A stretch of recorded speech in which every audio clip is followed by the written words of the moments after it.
پرفضا مقام پر تربیت بھی پاتے رہے اور دودھ بھی سیدہ حلیمہ کا پیتے رہے۔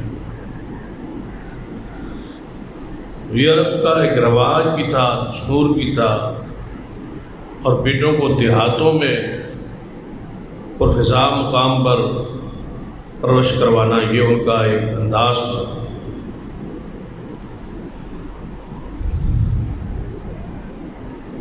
تو آپ کا بیٹا ابراہیم بھی مدینہ سے باہر ایک بستی میں پرورش پا رہا تھا۔ وہاں اطلاع آئی کہ بیمار ہے، تو رسول اللہ تشریف لے گئے۔ آپ کی زوجہ محترمہ اور ابراہیم کی ماں سیدہ ماریہ قبطیہ رضی اللہ تعالی عنہ،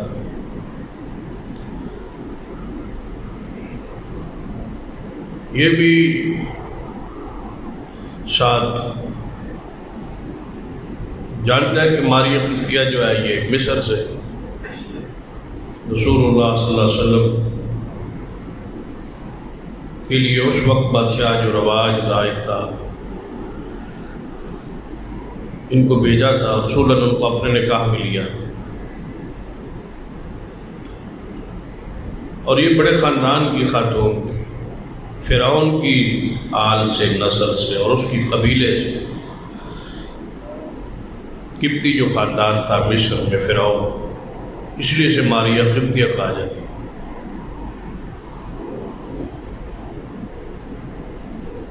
تو یہ ماں تھی ابراہیم علیہ السلام، جو آپ کا بیٹا ابراہیم۔ تو نبی علیہ السلام نے اٹھایا اور فرمایا ابراہیم تیری جدائی نے مجھے غمگین کر دیا ہے۔ پھر جب رسول اللہ اظہار کرے کہ میں غمگین ہوں،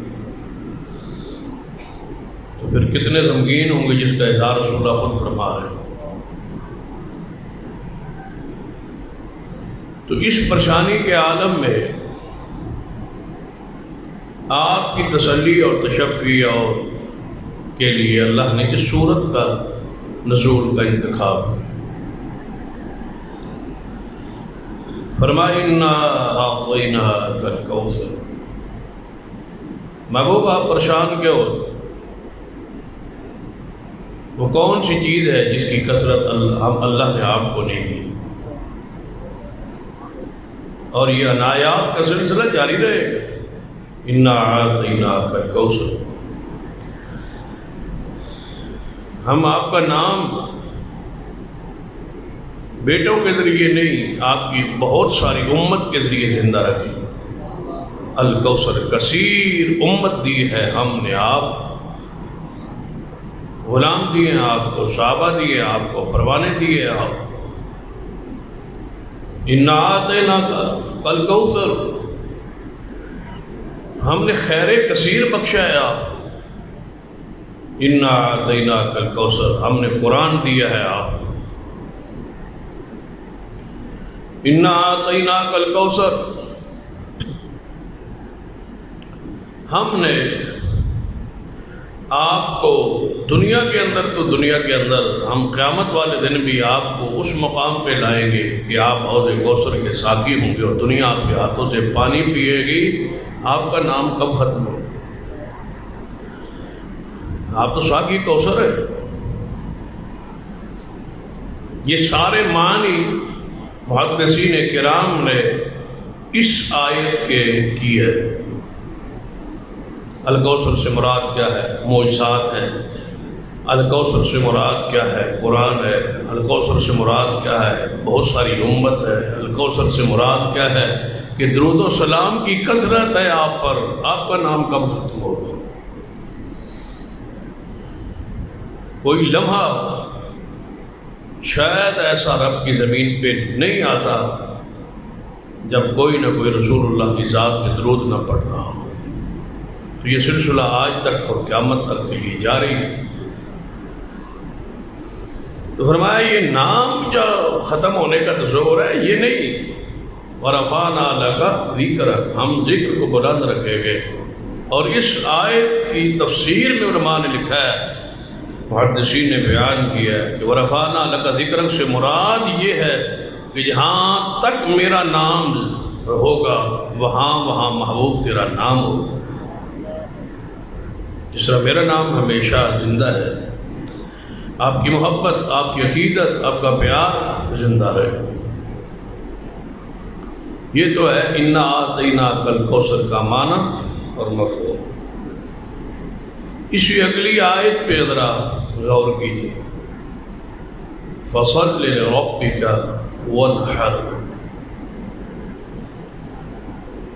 تو اتنی بڑی نعمت ملنے پر،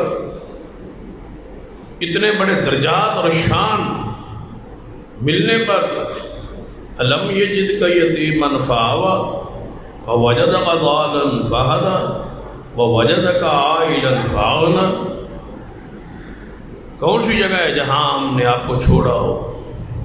یتیم تھے تو جگہ بخشی، راہ کے متلاشی تھے تو عطا کیا، تنگ دستی تھی تو مال سے غنی کیا، آج بیٹا چلا گیا ہے تو خیر کثیر بخشا ہے، کثیر معجزات دیے ہیں، قرآن دیا ہے، حوض کوثر دیا ہے، دنیا میں اور آخرت میں آپ کے مقام کو بلند کیا ہے۔ جب اتنے درجات ملے تو پھر اس میں فخر نہیں، اس میں کبر نہیں، پھر حکم کیا ہے؟ جب اتنا کچھ ملے پھر حکم کیا ہے؟ فصل لربک وانحر۔ خیر کثیر دینا، نام زندہ رکھنا، بلند رکھنا، دنیا و آخرت میں درجات بخشنا، یہ میری ذمہ داری ہے اور محبوب آپ کی ذمہ داری ہے۔ فصل لربک وانحر، نماز اور قربانی کو نہیں چھوڑنا۔ یہ دو چیزیں آپ قائم رکھیں، صلہ نتیجہ ہے، ثمر ہے، اور یہ شکر ہے اللہ کی نعمتوں کا، درجات کا، کہ آپ نے نماز کو قائم رکھنا ہے اور نماز کے ساتھ قربانی کو قائم رکھنا۔ ونہر، نہر، قربانی، اور ونہر کا خاص معنی بھی ہے اونٹ کی قربانی، کیونکہ اونٹ کی قربانی کو نہر کیا جاتا ہے۔ نہر کا معنی ہوتا ہے سینہ، سینے کو عربی میں نہر کہتے ہیں، صدر بھی کہتے ہیں سینے کو، اور نہر بھی کہتے ہیں۔ صحیح البخاری میں یہی لفظ موجود ہے، سینے کے معنی میں۔ سیدہ کائنات ام المومنین امی عائشہ رضی اللہ تعالی عنہا فرماتی ہے، جب رسول اللہ فوت ہوئے تو آپ کا سر مبارک سحری و نہری، میری باری تھی، گود میری تھی اور سینہ بھی میرا تھا، نہری، میرے سینے پر رسول اللہ نے سر رکھا ہوا۔ تو نہر کا معنی کیا ہوا؟ سینہ۔ اسی سے ملتے جلتے قول فتح الباری کے اندر امام ابن حجر رحمہ اللہ نے بیان کیا ہے کہ نہر کا معنی جو سینہ ہے، یہ سیدنا علی رضی اللہ تعالیٰ عنہ اس میں شامل ہے۔ سیدنا علی اس آیت کا معنی اس طرح کیا کرتے تھے، فصل لربک وانحر۔ سوال کرتا ہے علی، یہ فصل لربک وانحر اس کا معنی کیا ہے؟ تو آپ فرماتے اس کا معنی یہ ہے کہ نماز پڑھ، وانحر، اور اپنے ہاتھ سینے پر باندھو۔ نماز میں ہاتھ کہاں ہو؟ نہر پر، سینے پر۔ اونٹ کی قربانی کو نہر اس لیے کہتے ہیں کہ اس کو سینے سے ذبح کیا جاتا ہے، نہر کیا جاتا ہے، یعنی اس کو ذبح نہیں کیا جاتا بلکہ اس کو نہر کیا جاتا ہے۔ یہاں اس پر چھرا یا سوا مارا جاتا ہے، جس سے خون وہ گرتا ہے اور وہ خود بخود زمین پہ آتا ہے، اور پھر وہاں سے اس کو کاٹا جاتا ہے گردن۔ اس کو ذبح کرنے کا طریقہ جو ہے نہر ہے، سینہ ہے۔ تو عام جانوروں کو بالکل اس کے سر کے نیچے جو رگیں ہوتی ہیں یہاں سے کاٹتے ہیں اور اس کے سینے سے اس کو سوا مارتے ہیں، اس لیے اسے نہر کہا جاتا ہے۔ فصل لربک وانحر، قربانی کیجیے، نماز پڑھی اور قربانی کیجیے۔ پھر اس کا صلہ کیا ہو؟ ان شانئک ھو الابتر، آپ کا دشمن بے نام و نشان ہو جائے گا، مٹ جائے گا آپ کا دشمن، بے نام و نشان ہو جائے گا آپ کا دشمن۔ آپ کا دشمن آپ پہ قابو نہیں پا سکے گا، وہ شیطان ہو، وہ انسان ہو، کوئی ہو جو تمہارا دشمن ہے، اگر اس سے آپ نجات چاہتے ہیں تو دو ہی طریقے ہیں، یہ نماز ہے اور ساتھ قربانی۔ قربانی بہت بڑی عبادت اور مستقل عبادت اور سانجھی اور مشترکہ عبادت ہے۔ دنیا کی کوئی امت ایسی نہیں گزری جس پر قربانی نہ ہو۔ وَلِكُلِّ أُمَّةٍ جَعَلْنَا مَنْسَكًا، سورۃ الحج قرآن میں الفاظ ہے، ہر امت کے لیے ہم نے ایک عبادت، ایک قربانی کا طریقہ رکھا ہے۔ سارے مذاہب میں قربانی موجود ہے، اور قربانی توحید کی علامت و نشان ہے، اور جو سارا سال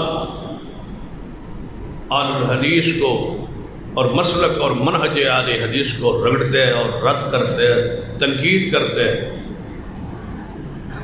ان کے لیے یہ قربانی کی سنت جو ہے اہل حدیث کے موقف کی تائید اور تصدیق، اور اس پر مہر ہے۔ کہاں ہے وہ غیر اللہ کے نام پہ جانور ذبح کرنے والے؟ وہ کہاں ہیں جو غیر اللہ کی نظر اور نیاز دیتے، جس کی دلیل نہ قرآن میں، نہ حدیث میں، نہ شریعت میں ہے؟ آج اس عقیدے پر ساری امت آ کے کھڑی ہو گئی ہے کہ جو ہم کہتے تھے کہ جانور کس کے نام کا ہے؟ اللہ کا، کسی اور کے نام کا جانور ذبح نہیں کیا جاتا۔ اور یاد رکھیں، اللہ کے علاوہ غیر اللہ کے نام پر جانور ذبح کے دو انداز ہے، دو طریقے۔ ایک طریقہ کہ جانور ذبح ہو، نام بھی غیر اللہ کا، یعنی بسم اللہ اللہ اکبر کے بجائے کسی بت کا، کسی بزرگ کا، کسی پیر کا نام اس پہ لیا جائے بوقت ذبح، یہ حرام، بغیر کسی شک کے یہ حرام۔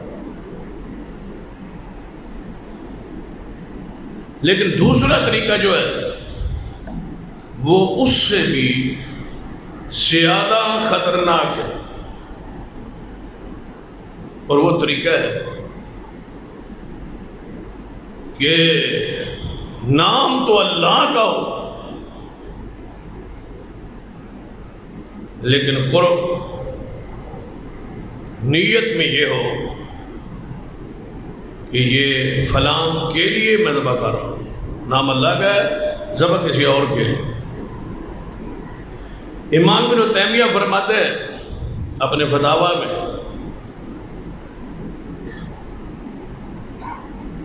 کہ اللہ کے علاوہ کسی اور کے نام پر ذبح کرنا اس سے زیادہ حرام، نجس، پلید یہ ہے کہ اللہ کے علاوہ کسی اور کے لیے ذبح کرنا۔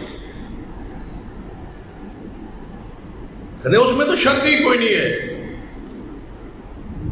کہ کافروں کا طریقہ ہے کہ نام اللہ کے علاوہ کسی اور کا لے رہے، بت کا، بزرگ کا، کسی حبل کا، لات کا، منات کا، بد سوا، یغوث، یعوق، نصر کا، کسی اور داتا کا یا بزرگ کا یا دستگیر کا یا غریب نواز کسی کا نام اور کا لے۔ فرماتے ہیں یہ تو کفر ہے ہی ہے، اس میں تو ابہام ہی نہیں ہے، شک ہی نہیں ہے، اتفاقی ہے، اجماعی مسئلہ ہے۔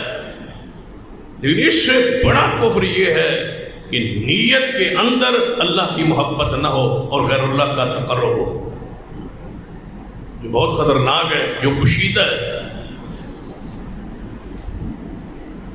اور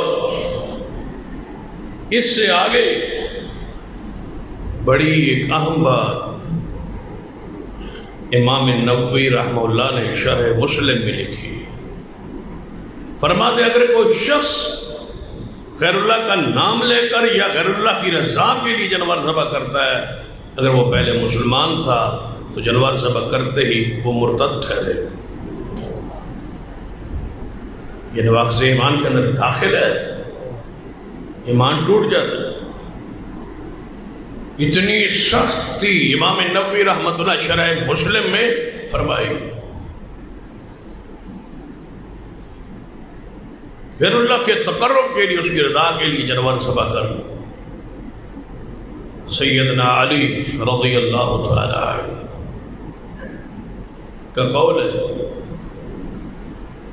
حدیث رسول ہے، سیدنا علی رضی اللہ عنہ راوی ہے، اور یہ حدیث ہے صحیح مسلم.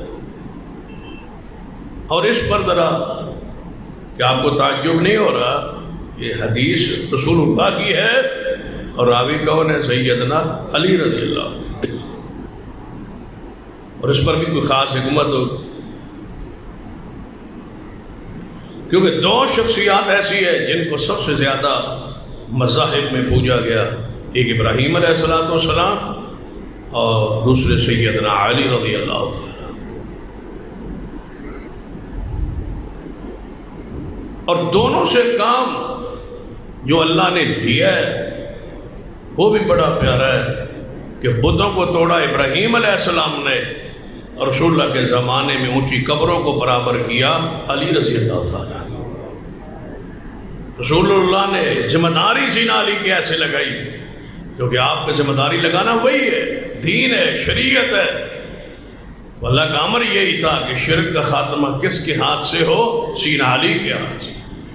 فرمایا علی جاؤ بتوں کو توڑ دو، قبروں کو برابر کر دو. جو کام بابا ابراہیم نے کیا تھا آج تم کرو. اور پھر سیدنا علی رضی اللہ تعالیٰ اپنے وہ خلافت میں اپنے غلام یا باز آپ کا داماد کا بھی ذکر کیا ہے کہ یہ سیدنا علی رضی اللہ تعالیٰ عنہ کے داماد بھی تھے، ابو الحیاج اوسطی.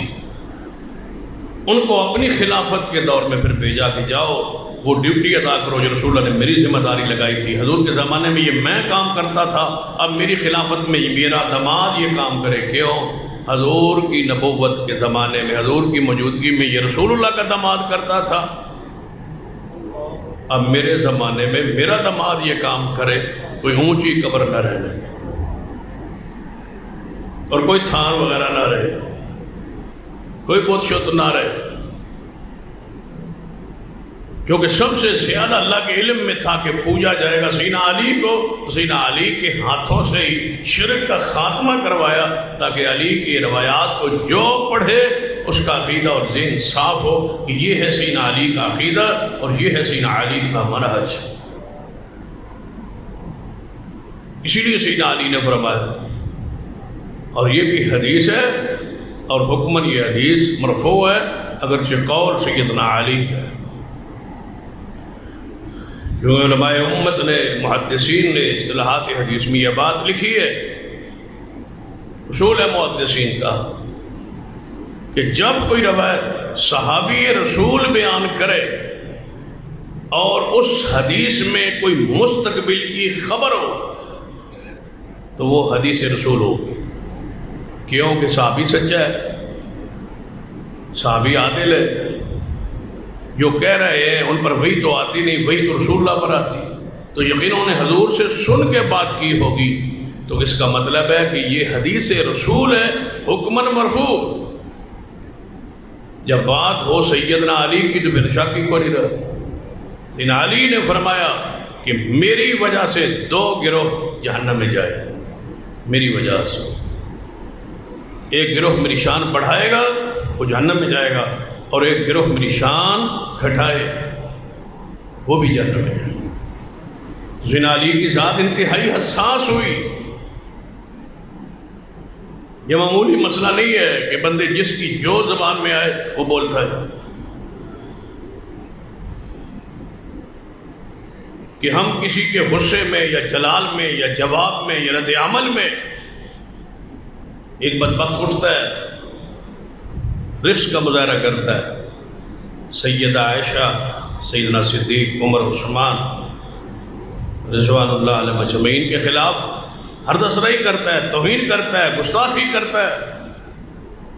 اور ہم غصے میں آئے اور جلال میں آئے اور ہم جواب میں آل رسول میں سے کسی اہم ترین شخصیت کی توہین کریں تو بتاؤ دونوں کے کفر میں کیا فرق ہے؟ اگر وہ کفر کر رہا ہے تو یہ بندہ بھی کفر کر رہا ہے.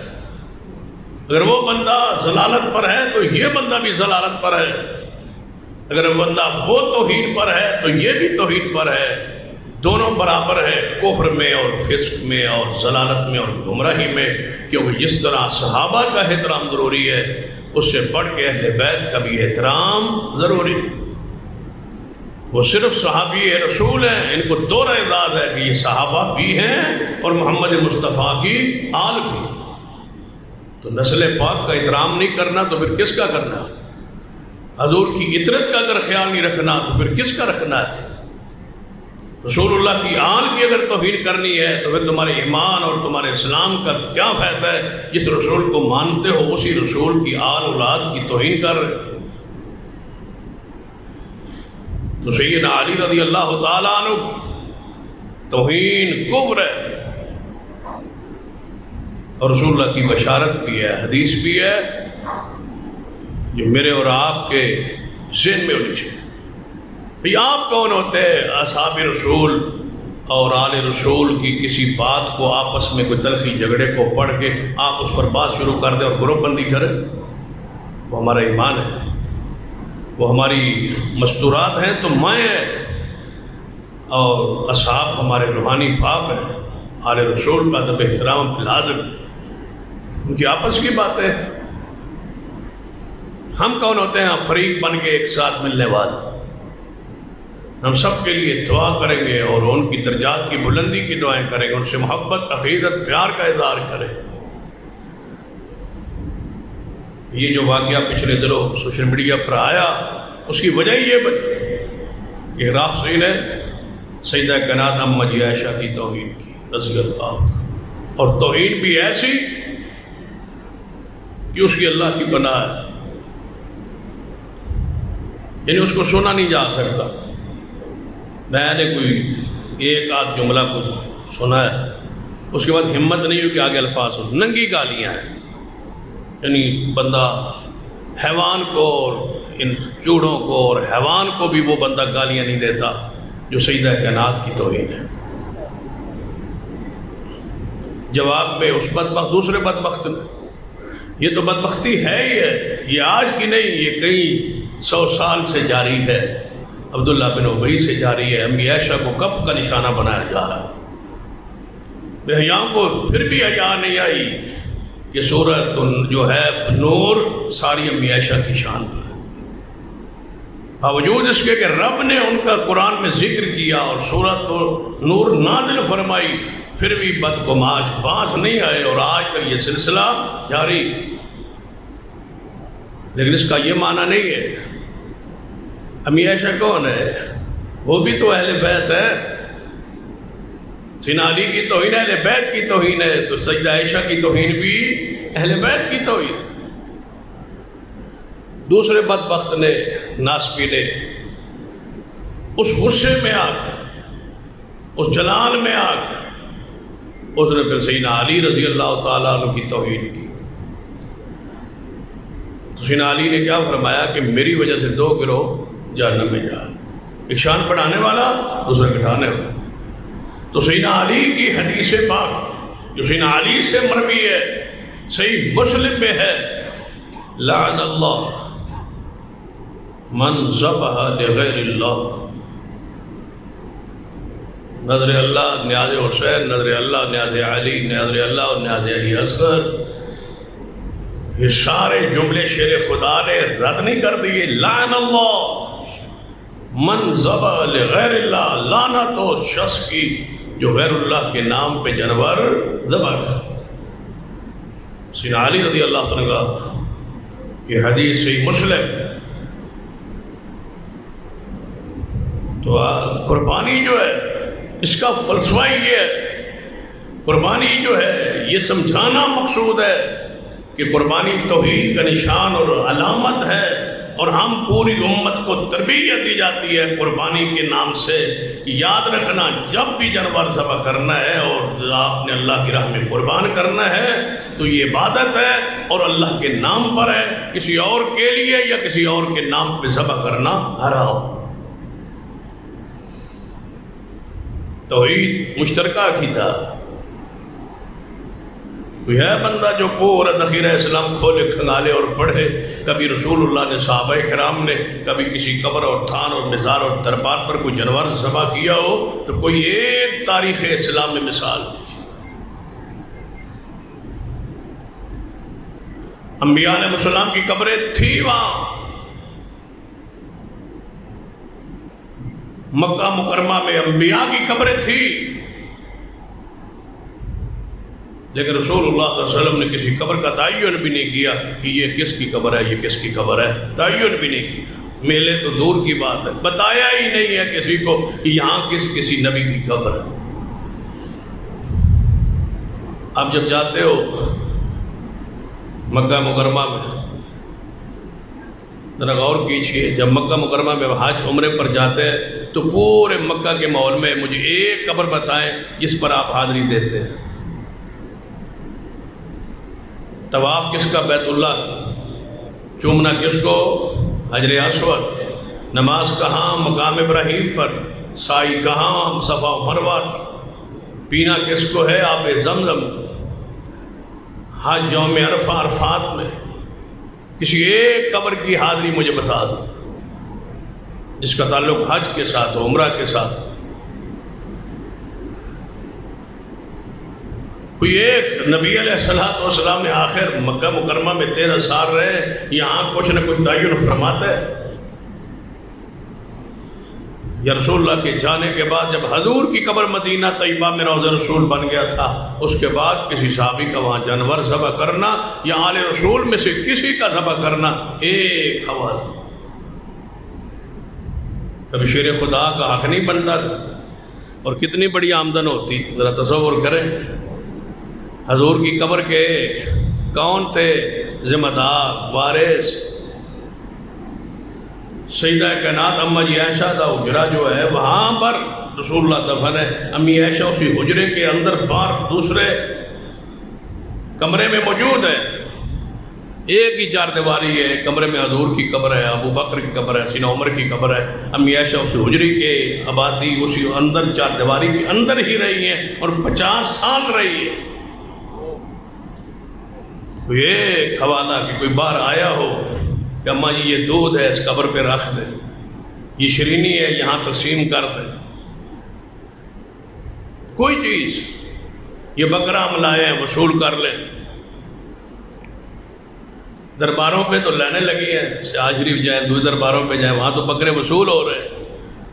کیا امی عائشہ کا حق نہیں تھا؟ سیدہ فاطمہ تو زرا کا حق نہیں تھا؟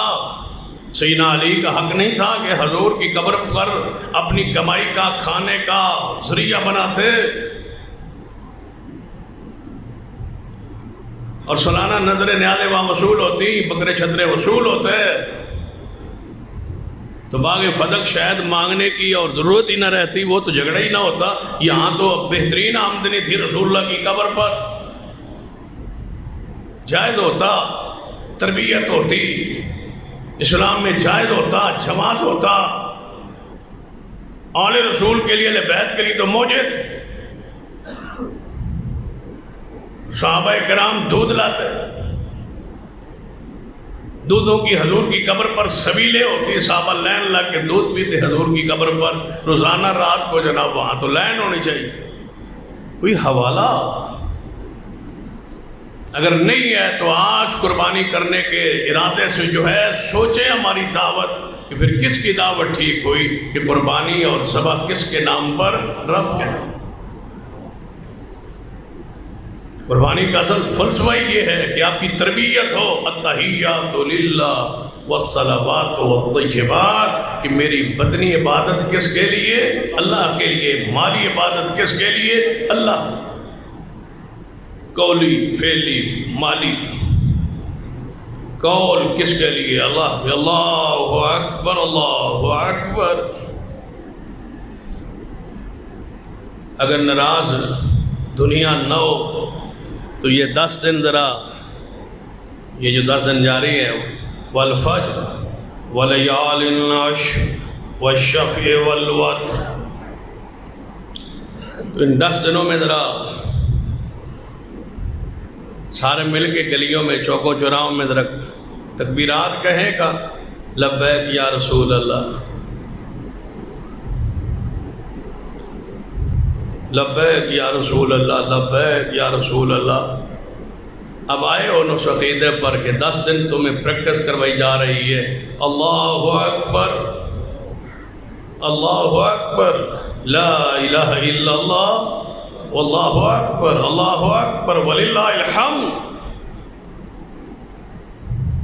لے آؤ کسی ہستیوں پر شخصیت کا نام جس کا نام کو ان 10 دنوں میں اس بیان انداز میں کہ ذکر اس کا، تکبیرات اس کی، پڑھائی اس کی۔ آج مانتے ہو نا کہ تکبیرات کس کے لیے ہیں؟ اللہ کی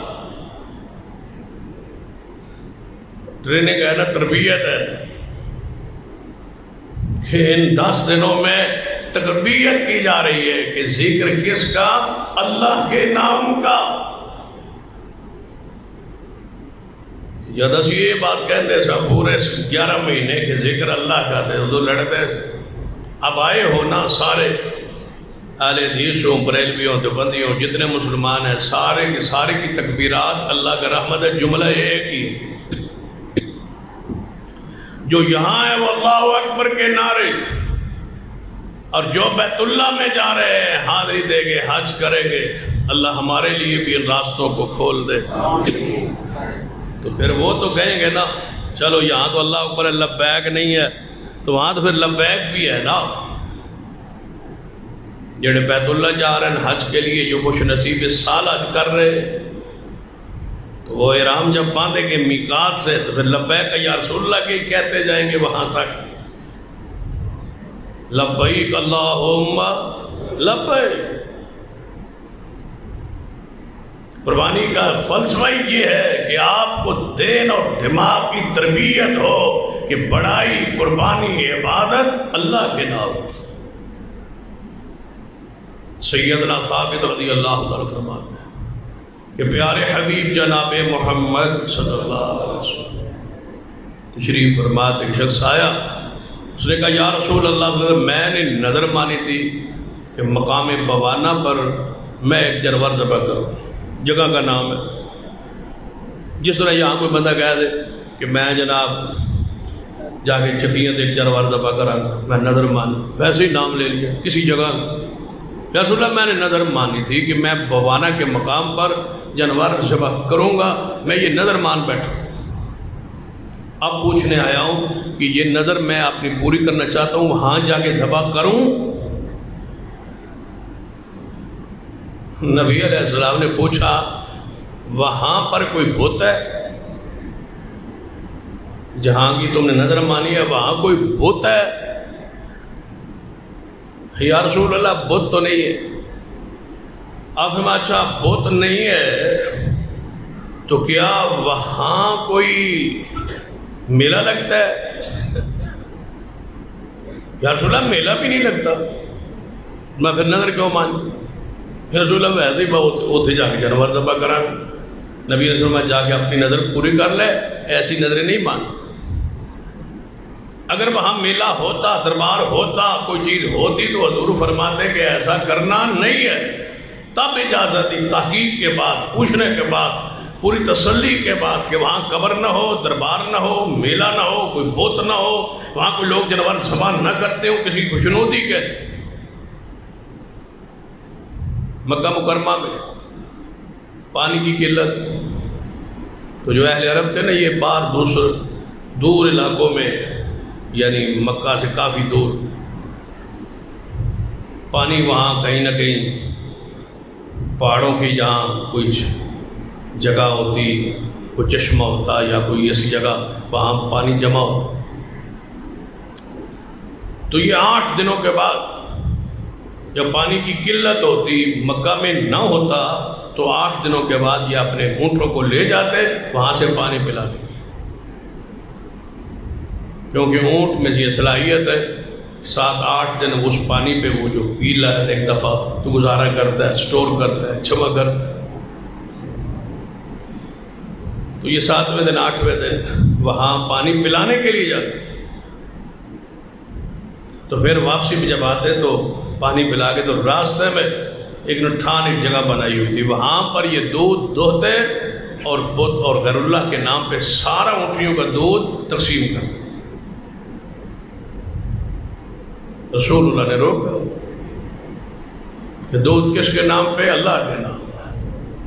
یہ تھانے بنائی ہوئی، جگہ بنائی ہوئی ہیں، یہاں پر دودھ، یہاں تو دودھ 11ویں کا تقسیم ہوتا ہے۔ پیر عبد القادر جیلانی رحمۃ اللہ علیہ کے نام پر اور اس کو ان کی خوشنودی پر ذبح ہوتا ہے، ان کے تقرب کے لیے۔ اللہ کا نام بھی ہو لیتے رہے، لیکن خوشنودی ہو ان کی۔ عقیدہ ہے کہ اگر نہیں دیں گے تو وہ دیکھیں گے، نہیں دیں گے تو وہ جانتے ہیں، وہ پہچانتے ہیں، وہ دودھ خشک ہو جائے گا، دودھ کم ہو جائے گا، نقصان ہو جائے گا، وہ جانتے ہیں۔ پیر صاحب کو پتہ چل گیا کہ اس نے 11ویں دی ہے یا اس نے نہیں 11ویں دی، بتاؤ اور کیسے ہو؟ وہ بغداد میں ہے، قبر ان کی وہاں ہے، سینکڑوں سال ہو گئے، فوت ہو گئے۔ آج میں یہاں دودھ تقسیم کروں، ان کو پتہ چل جاتا ہے کہ انہوں نے تقسیم کی ہے۔ مجھے بتاؤ کفر کو سینگ لگے ہوتے اور شرک کیا ہوتا ہے؟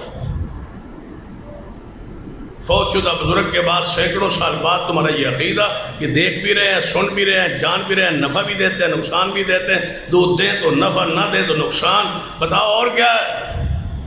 قربانی اس لیے ہے کہ تمہاری تربیت ہو کہ قُلْ إِنَّ صَلَاتِي وَنُسُكِي وَمَحْيَايَ وَمَمَاتِي لِلَّهِ رَبِّ الْعَالَمِينَ۔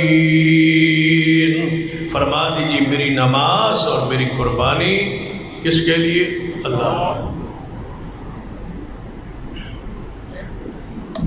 اب قربانی جانور جب خرید رہا ہے، ذبح کر رہا ہے، اوپر کھڑا ہے، انی وجہت وجہی للذی فطر السماوات والارض۔ اب کسی کا نام لینا اس کی طرف متوجہ ہوا جس نے آسمان بھی بنائے اور زمینیں بھی بنائی، ساتھ حنیفا وما انا من المشرکین۔ یہاں کس کا شرک کا ذکر کرنے کی ضرورت کیا تھی؟ تو قربانی کس کی؟ جو قربانی کرنے سے پہلے، جانور ذبح کرنے سے پہلے اقرار کرے وما انا من المشرک، میں مشرکوں میں سے نہیں ہوں، میں مشرک نہیں ہوں، میں کسی اور کے نام پر جانور ذبح نہیں کیا کرتا۔ پورا سال، پوری زندگی میری اس بات پر گواہ ہے کہ میں نے کبھی کسی کے نام پہ جانور ذبح نہیں کیا۔ وما انا من المشرکین، میں مشرکین میں سے نہیں ہوں، میں تھانوں پر، درباروں، میلوں پہ جانور ذبح نہیں کیا کرتا۔ پھر جانور پر پاؤں رکھ کے چھری پھیرے تو قبول ہے۔ 11 مہینے، 11ویں 12ویں مہینے آ کے کبھی قربانی اللہ کے لیے، وما انا من المشرکین۔ پہلے اقرار، یہ دعا رسول اللہ کی سنت ہے، جانور کے اوپر کھڑے ہو کے پڑھے کہ میرا تم متوجہ ہوا کس کی طرف؟ اللہ کی طرف۔ حنیفاً یکسو، کوئی اور دل و دماغ میں نہیں ہے جس کے جانور کے نام پہ ذبح ہو۔ وما انا من المشرکین، میرا شمار مشرکین میں سے نہیں ہے۔ ان صلاتی و نسکی و محیای و مماتی للہ رب العالمین لا شریک لہ وبذالک امرت وانا اول المسلمین۔ میں مسلمین ہوں، میں موحدین ہوں، میں مشرک نہیں ہوں، میں شرک نہیں کرتا۔ یہاں شرک سے مراد کیا ہے؟ قربانی کی دعا میں شرک کی بس برات کا اعلان کیوں کروایا گیا؟ شرک ہے یہ کہ مالی قربانی، مالی عبادت کسی اور کے لیے یا کسی اور کے نام پر۔ امام ابن قیم رحمہ اللہ نے یہ بات لکھی ہے، اللہ کے علاوہ کسی کے نام پر یا اللہ کے علاوہ کسی کے لیے، دونوں میں سے سب سے بڑا جرم یہ ہے کہ کسی کے لیے کرے۔ یا ماہ محرم میں جو ساری سبیلیں لگنی ہے غیر اللہ کے نام پر، اس کو کیا حق ہے قربانی کا؟ جس نے 11 مہینے 11ویں دینی ہے اس کو کیا حق ہے بھائی قربانی کا؟ اپنی عادت پہ قائم رہی، 12ویں مہینے بھی یہی کام کرو۔ اور اگلی ظلم کی بات اس سے بھی زیادہ خطرناک ہے، جب کسی طرح غور کرو گے تو تمہیں بات سمجھ آئے گی۔ اہل شرک قربانی والے قربانی والے دن 2 کام کرتے ہیں. عید الاضحیٰ کس تاریخ کو ہوتی ہے؟ 10. 11ویں کدوں ہوتی؟ 10 کو ہی ہوتی ہے مغرب کے وقت، جب 11ویں کی تاریخ شروع ہو جاتی. صبح دیتے ہیں قربانی، شام کو دیتے ہیں 11ویں. دونوں کام ایک دن. صبح اللہ کے نام پر، شام کو غیر اللہ کے نام. دونوں کام ایک دن ایک وقت میں ہو رہے ہیں، ایک ہی دن ہو رہے ہیں. حالانکہ رسول اللہ نے فرمایا قربانی والے دن یوم النحر کو سب سے افضل ترین عمل خون بانا. قربانی کرنا نہیں، حضور نے فرمایا خون بانا. خون قربانی کے تعلق ذبح کے ساتھ. اگر ذبح کا ذکر نہ ہوتا نا تو یہ سارے مفکر اور سارے یہ لبرل لوگ جو ہیں یہ کہتے کہ وہ صدقہ کر دو جی، غریباً دے دو پیسے، جانور ذبح کرنے کی کیڑی لوڑ. رسول اللہ نے خاص کیا ہے کہ قربانی کے دن سب سے بہترین عمل ذبح کرنا ہے، خون بہانا ہے. یہ عبادت ہے. خون بہائیں گے تو رب راضی ہوگا، جانور ذبح کریں گے تو اللہ راضی ہوگا. یہ اس طرح سمجھ نہیں آئی تو صاف الفاظ میں سن لے. ایک بندہ کروڑ روپے صدقہ کرے، اس کا ثواب نہیں ہے اتنا جتنا جانور ذبح کرنے کا اس دن ثواب. یہ شاعر اللہ ہے، اللہ کی نشانی ہے. حکمتیں رب جانتا ہے. ہم حکمتیں کون ہیں؟ بعض لوگ کہتے ہیں جی اس حکمت کیا ہے؟ ٹھیک ہے، علماء نے حکمتیں بیان کی ہے، مفسرین نے کی ہے، بڑی بڑی حکمتیں بیان کی ہیں. لیکن ہم تو اہل الحدیث ہے نا، ہم تو ساری حکمتوں سے بلند ہے. ہمارا صرف یہ عقیدہ ہے کہ ہم حکمت نہیں جانتے، رسول اللہ کی سنت سمجھتے ہیں. بس حضور نے کیا، ہم نے کرنا ہے. حکمت رب جانے. جو حکمت تھی اس نے اپنی حکمت کے تحت رسول اللہ کو حکم دیا. رسول اللہ بھی حکمت والے تھے، انہوں نے حکمت کے تحت کر دی ہے. اب یہی سنت رہے. یاد رکھیے، کوئی بھی اسلام کا عمل ہو، حکمت اللہ اس کو رسول بیان کرے تو ٹھیک ہے، نہ بیان کرے تو سب سے بڑی حکمت یہ ہے کہ رسول اللہ نے کی ہے، اللہ نے حکم کیا. اس سے بڑی حکمت کیا؟ حکمت مطلب دنائی. یہ بھی کوئی عقل مندی ہے کہ یہ تاں ذبح کرنا پہلے من رب دسے، رسول اللہ دسے کس دی حکمت کی. سب سے دنائی یہ ہے کہ میرے رسول نے کی ہے. سیدنا عبداللہ بن عمر رضی اللہ تعالی عنہ، ان سے کسی نے پوچھا نا قربانی یہ سنت ہے یا واجب ہے؟ تو سیدنا عبداللہ بن عمر نے بڑا پیارا جواب، ظہر رسول اللہ وضع المسلمون. آپ کون ہوتے ہیں واجب سنت تقسیم کرنے والے؟ آپ کون ہوتے ہیں یہ سوال کرنے والے؟ بس میں اتنا جانتا ہوں رسول اللہ قربانی کرتے تھے اور مسلمان قربانی کرتے تھے، صحابہ کرتے تھے، ہم کرتے رہے. ہم کون ہوتے ہیں فرائض اور سنتوں میں جائیں؟ ہماری بھی عادت ہے نا کہ ہم بھی سنت اور فرض میں فرق سمجھتے ہیں. یہ سنت ہے اور یہ فرض ہے. ایک ہے اصطلاح محدثین کی یہ فرض ہے یہ سنت ہے، اس کا انکار نہیں. جو بات سمجھا رہا ہو، ہم اس لیے پوچھتے ہیں انما الاعمال بالنیات. اعمال کا دار و مدار نیت تے ہوندا ہے. اسی اس واسطے نہیں پوچھتے کہ سانوں یہ فقہی اصطلاح جڑی ہے وہ سمجھ آوے. اسی اس واسطے پوچھتے ہیں بس جے فرض ہوئے گا تو پھر مطلب ہے کرساں تے جے سنت ہوئے تو پھر چھوڑ دیا پھر خیر. اسی اس شرارت تو پوچھنے کہ یہ چیز سنت ہے یا فرض. تے اسی سیانے سارے ایڈے کہ جڑا کام حضور نے سنت لفظاً حکمن فرمایا یا وضاحت فرمائی کہ سنت ہے، اسی آپ انہوں فرض آنے. اسی بڑے سیانے. تے جڑا کام نہ کرنا ہوئے، دل بے ایمان ہوئے، اندر کوڑ ہوئے، تو پھر اسی پوچھنے مولوی جی فرض ہے یا سنت. جی انج سمجھ نہیں آئی تو تھوڑا جی وضاحت کر دیں. داڑھی دا مسئلہ، داڑھی دا اسی کی پوچھنے مولوی کو فرض ہے یا سنت. دل کی کوڑ ہوتا ہے کہ اثر رکھنی نہیں، فرض ہے یا سنت. تو جی تے فرض ہوئے مولوی کہ فرض ہے، پھر سوچیں گے تو جی فرض نہیں سنت ہے تو پھر خیر. پھر ایڈا دور کیوں، ایڈی لڑائی کیوں؟ پھر جی کبھی ہے نا با یار تو ہے نہیں مالدار بھی لگنا ہے ٹھیک ٹھاک ہے تو ذرا حج کر تو حج نہیں کیتا حج کر پتہ کیا اجے بچے جوان ہو گئے جی تو انہوں دا فرض ادا کرنا ہے انہوں دا کی مانا کہ نکاح کرنا نکاح فرض ہے النکاح من سنت یہ ضرور فرماتے نکاح سنت ہے یعنی اسی ایڈے سیانے ہیں کہ پھر سن آپ پہ پتہ لگ جاتا ہے کہ یہ سنت ہے یہ فرض ہے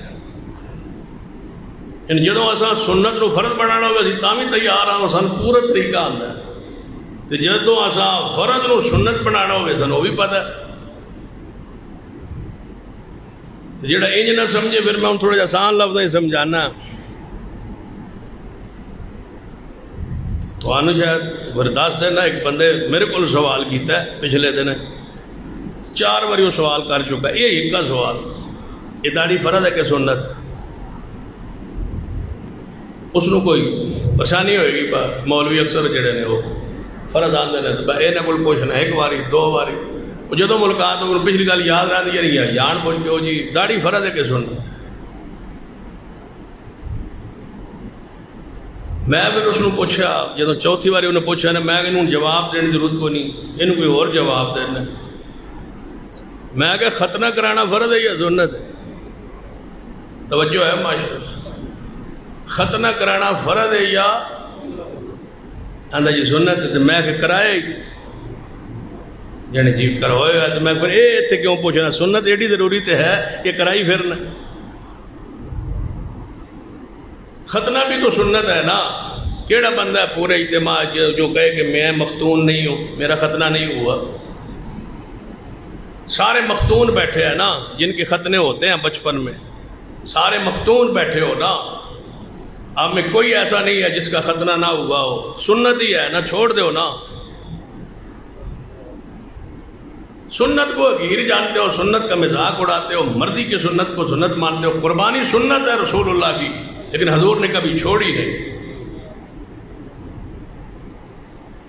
تو رسول اللہ نے فرمایا جڑا نہیں کرتا جان بوجھ کے طاقت ہے استطاعت ہے جڑے بہانے لب دے میں اج قرض دینا اج میں اور بڑے مسئلے رسول اللہ نے فرمایا اس کو حق نہیں کہ ساڈے نال نماز عید پڑھے جدوں مسلمانوں دے نال شامل نہیں ہویا قربانی تے پھر انہوں کیڑا حق ہے کہ مسلمانوں نال صف جا کے شامل ہوئے وہ نکل گیا جماعت سے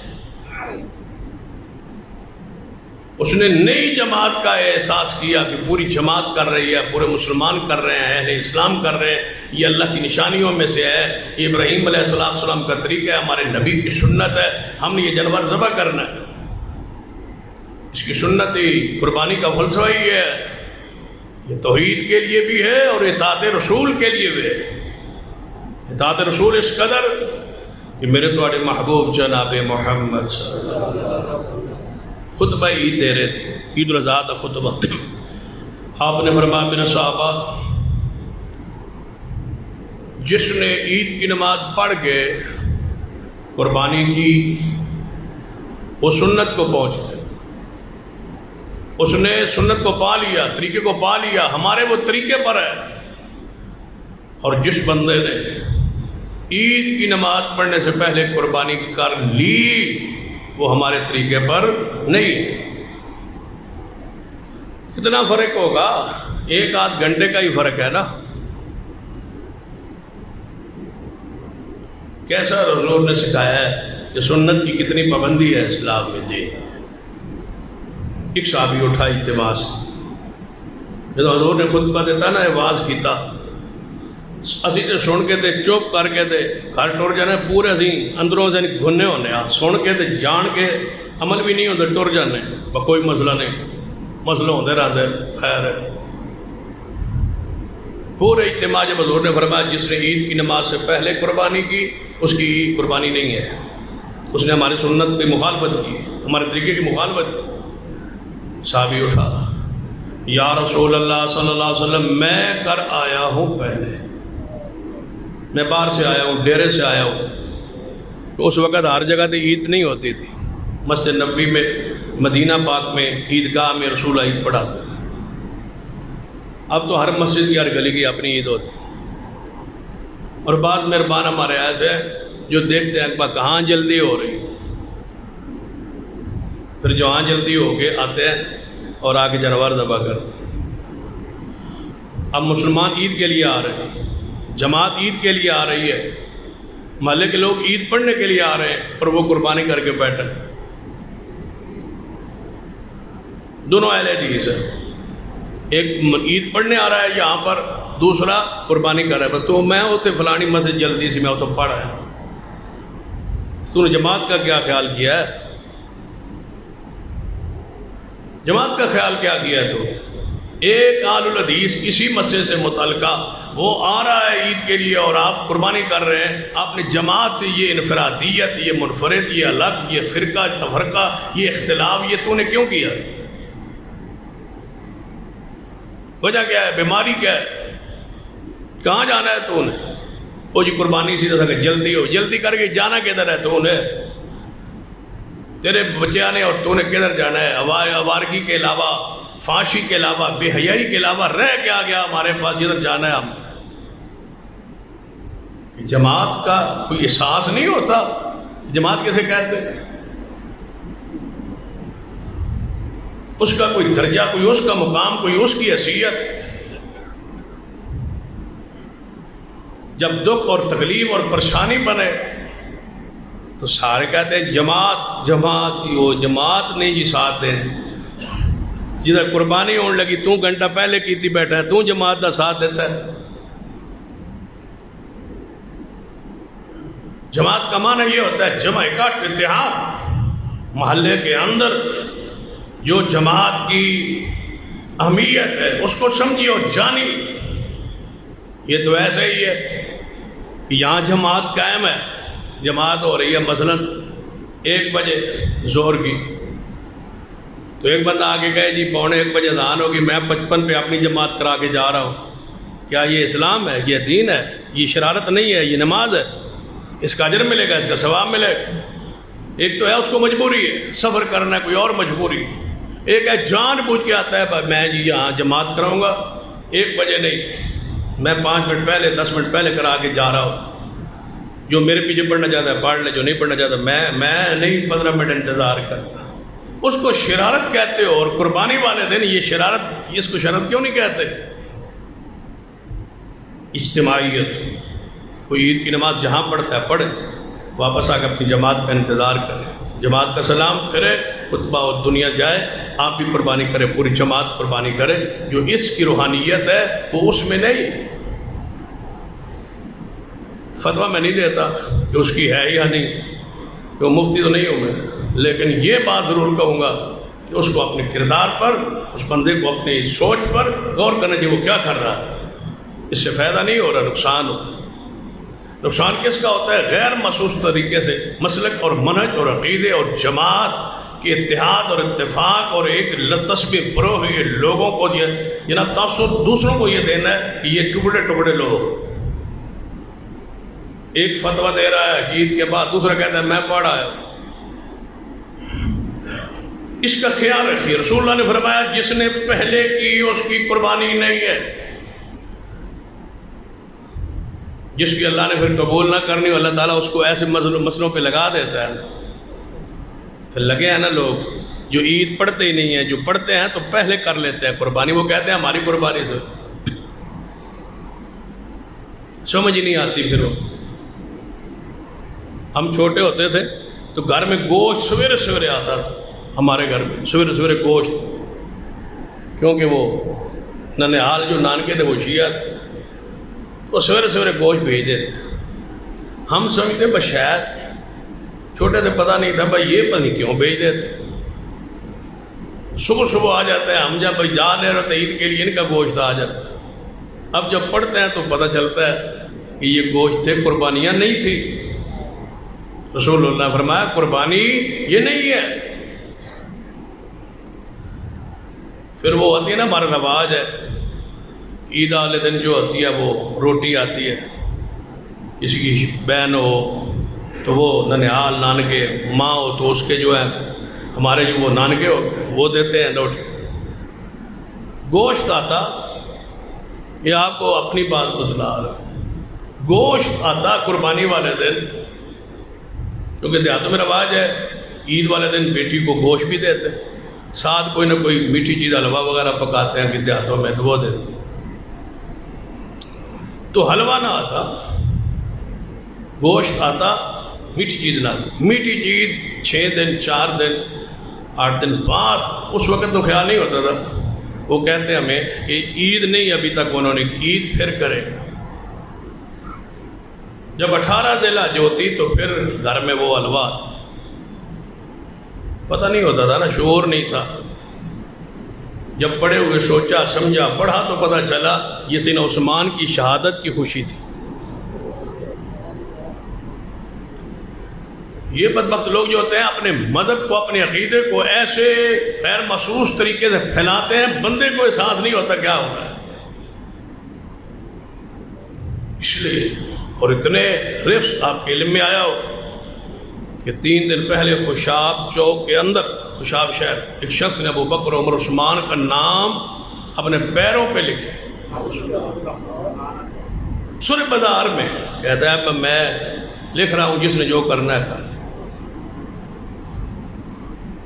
پرچہ ہوا، گرفتاری ہوگی، لیکن جرت دیکھیے، ہمت دیکھیے، کوئی پرواہ نہیں ہے قانون کی، اسلام کی، دین کی، شریعت کی۔ ابو جہل نہیں گزرا دنیا میں، ابو جہل گزرا ہے نا، فرعون گزرا ہے، نمرود گزرا ہے۔ انہوں نے نام ہی اس دور، اس پڑھے لکھے دور، اس سمجھداری دے دور، فرعون تے ابو جہل تے نمرود دا نام ہی پیرا تے کوئی نہیں لکھ کے تے بے حرمتی کردا، یا اس دی یعنی کہ رد کردا، یا انہوں ذلیل کردا، یا رسوا کردا، حالانکہ وہ پلید ہے، ابو جہل ہے، ابو لہب ہے۔ یعنی ایک سمجھداری کا تصور آپ کو دینا چاہ رہا ہوں۔ پڑھا لکھا انسان فرعون کا نام بھی نہیں لکھتا، حالانکہ وہ کافر ہے، پلید ہے، حرج بھی نہیں ہے، لیکن بندہ سوچتا ہے بھائی یار اس کے کام سے میں کیا کروں، فرعون ہے، ٹھیک ہے، کافر ہے، گستاخ ہے، جو بھی ہے، اس کا نام پیروں پہ لکھ کے آج روندنے کی ضرورت کیا ہے مجھے؟ پتہ نہیں کیسے حوصلہ آتا ہے۔ صدیق، عمر، عثمان، یعنی کوئی ذرا پاس خیال اس دور میں، میڈیا کے دور میں، پڑھے لکھے دور میں کہاں جا رہے ہیں؟ یاد رکھیے، قربانی اطاعت کا درس دیتے، وقت سے پہلے نہیں، وہی وقت جو حضور نے طے کیا۔ اس میں ایک فلسفہ ہے، اس میں ایک مسئلہ ہے۔ رسول اللہ یہ بتانا چاہتے ہیں کہ کسی عبادت کا وقت تم خود طے کر سکتے نہیں، ہم طے کریں گے عبادت۔ قربانی عبادت ہے، اس کا طریقہ بھی، اس کا وقت بھی، اس کا جانور بھی ہم طے کریں گے، تم نہیں اپنی مرضی کر سکتے۔ یہی ہے اطاعت، یہی ہے قربانی، یہی ہے اس کا فلسفہ، یہی ہے اس میں فہم جو رکھا ہے۔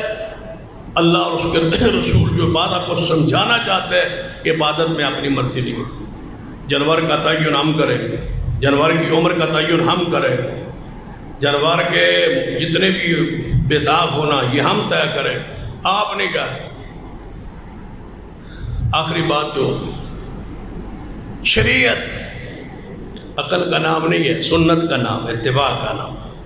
اب آپ بتائیں، کان، شریعت کہتی ہے کان چریا نہ ہوئے تھے لٹک نہ رہا، کان چر جاتا ہے نا تو الگ لٹک جاتا ہے، ایسا نہ ہو بھائی۔ جو کان ہے وہ چرا ہوا ہے، کٹا ہوا ہے، تو کیا کان کے گوشت کو ہم نے کھانا ہے؟ وہ کھانے کے کام ہے نہیں، پھینکنے کے بعد اس کو کاٹ کے ہم نے پھینک دینا ہے جب ذبح کرنا ہے۔ اور اس کان کا کوئی فائدہ نہیں، نہ چمڑے کو فائدہ، نہ گوشت کو فائدہ۔ اور نبی علیہ السلام جب بکرا چھترا ذبح کرتے تو وہ خسی جانور ہوتے۔ اب غور کریں تھوڑا سا، خسی ہونا عیب ہے، خسی ہونا عیب ہے، نقص ہے، لیکن حضور نے قربانی کے لیے اس کو نقص قرار نہیں دیا۔ کان کا کٹا ہونا، چرا ہونا قربانی کے لیے نقص ہے، عام نقص نہیں ہے۔ شریعت یہی کہتی ہے کہ عقل کے ساتھ نہیں دوڑانا، محمد کی اطاعت کرنی ہے آپ نے بس۔ آپ کون ہوتے ہیں پھر یہ کیوں نہیں ہے، پھر یہ کیوں؟ تبھی تو ان کے کام جن کا ذکر کر رہا تھا الٹے ہے نا، عید کی نماز سے پہلے یہ قربانی کرتے ہیں، اور خسی جانور کو بھی نہیں کرتے، کہتے ہیں خسی نہ ہو، یعنی انہوں نے ہر کام الٹ کرنا ہے۔ امت مسلمہ ایک طرف جا رہی ہو، یہ دوسری طرف جا رہے ہوتے ہیں۔ کسی نے کہا تھا نا، وہ ایک لطیفہ سا آئی لیکن بات سچی ہے، اس نے پوچھا بھائی کوئی مجھے ایسی کتاب دے دے جس میں جو ہے وہ اس مذہب کی حقیقت کو جان لے۔ اس نے قرآن دے دی، بھئی یہ قرآن ہے، اگر آپ نے ان کو پڑھنا ہے رافضیوں کو تو قرآن سے پڑھو۔ تو قرآن میں ان کا ذکر کہاں ہوگا؟ کہ جو قرآن میں ہو نا اس کا جو الٹ ہوگا وہ یہ ہوں گے، ان کو پڑھنے کی ضرورت کیا ہے؟ قرآن پڑھیں، جو اس کو الٹ ہوگا وہ یہ ہو۔ قرآن کہے گا قربانی فصل ہے، پہلے نماز پھر قربانی، یہ کہیں گے پہلے قربانی پھر نماز۔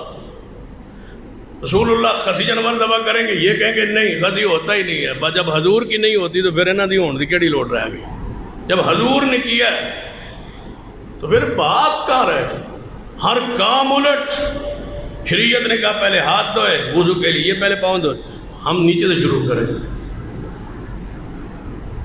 ہر کام الٹ جو ہے، یہ آپ نے اس قربانی کے فلسفے سے یہ سمجھنے کی کوشش کرے کہ قربانی توحید کو سمجھا رہی ہے کہ جانور اللہ کے نام کا ہے، نظر نیاز اللہ کے نام کی ہے، یہی سنت ہے، یہی دین ہے، یہ شریعت ہے، اور اطاعت رسول کا نام ہے قربانی۔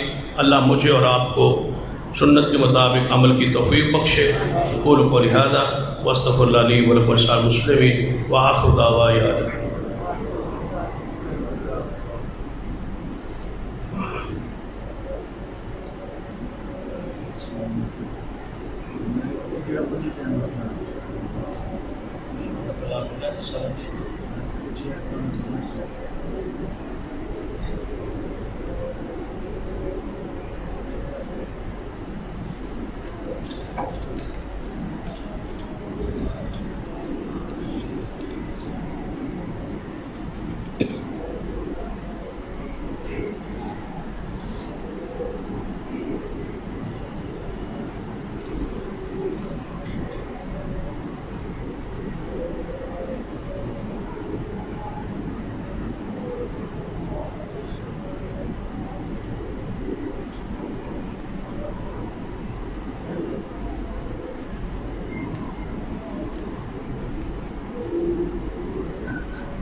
حضرات،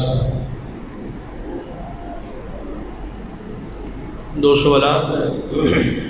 پہلا سوال یہ ہے،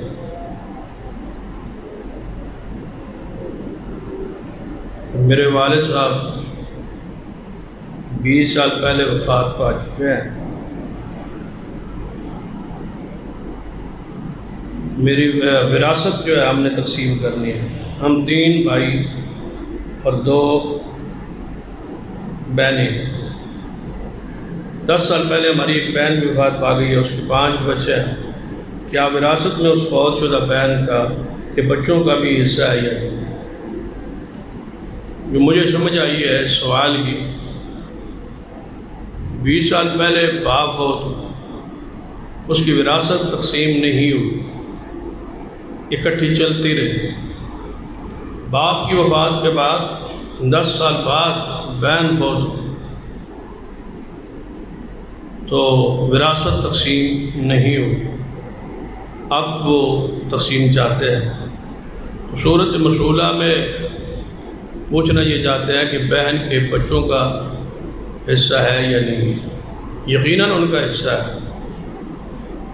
جو بہن باپ کے مرنے کے بعد فوت ہوئی ہے 10 سال، وہ بہن جو ہے وہ وارثہ بن چکی تھی، تو لہذا ان کا جو حصہ ہے ان کو بیٹوں کو ملے گا۔ ہاں، اگر یہ بہن باپ کی وفات سے پہلے فوت ہو جاتی اور بعد میں باپ فوت ہوتا تو پھر اس کی جو وراثت ہے اس میں سے اس کے بچوں کا حصہ نہیں بنتا تھا۔ اس سوال میں کیونکہ 10 سال بعد بیٹی فوت ہو رہی ہے باپ سے، اس کی اولاد اس کی وارث ہوگی۔ دوسرا سوال یہ ہے کہ ہمارا کاروبار کافی وسیع ہے، اس میں باپ کی وفات کے بعد کافی اضافہ ہوا۔ ہم تینوں بہن بھائیوں اپنی ذاتی پیسوں سے بھی کاروبار کو کافی پھیلا لیا ہے۔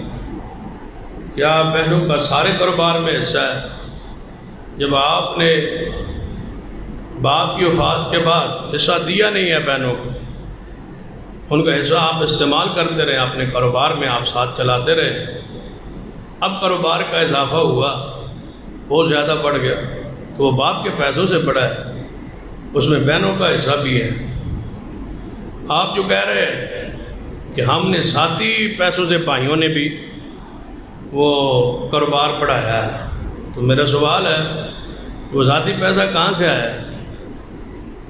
وہ باپ کا ہی تھا نا، بنیاد تو وہی ہے، وہی پیسہ آپ کے پاس تھا جس میں بہنوں کا حصہ بھی ہے، تو اب پورا حصہ جو ہے بہنوں کا وہ ان کو ملے گا، اور جو بعد میں اضافہ ہوا اس میں بہنوں کا پیسہ بھی شامل ہے، ان کا حصہ چونکہ شامل ہے اسی سے اضافہ ہوتا رہا، وہ اس کا سبب بنتا رہا ان کا پیسہ، تو اس اضافے میں بھی پوری کی پوری وراثت تقسیم ہوگی۔